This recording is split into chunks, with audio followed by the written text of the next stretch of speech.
Cursed Portraits, Unraveling Time. When I first stepped into the mansion I inherited from an uncle I never knew, the air was thick with an unsettling calm, like the kind just before a storm. As I explored, the grandeur of the estate was overshadowed by an undeniable sense of being watched. It was in the library, behind a false wall of dusty tomes, that I stumbled onto a hidden room. Inside, I was met with rows upon rows of portraits. They all bore an uncanny resemblance to me, each painting depicting fashion and styles from different centuries. My heart raced as I realized these weren't just lookalikes, they were me.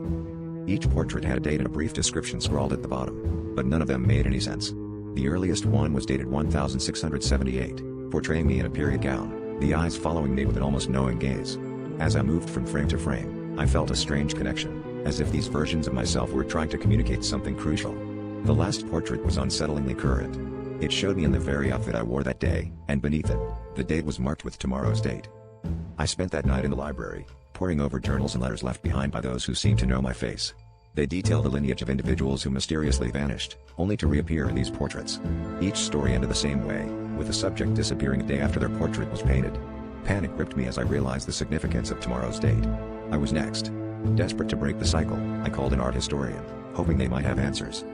As night crept in, the historian's voice trembled over the phone, confirming what I feared. The portraits were said to anchor a curse, a binding of souls through time. But there was a way out, she claimed. I had to destroy my portrait before midnight. With the clock ticking, I rushed into the hidden room, only to find the paintings had changed. The one marked for tomorrow now showed a blank canvas. Behind me, the historian's voice echoed, "It's too late, your portrait is being painted now." As the clock struck midnight, a chilling breeze swept through, and everything went dark.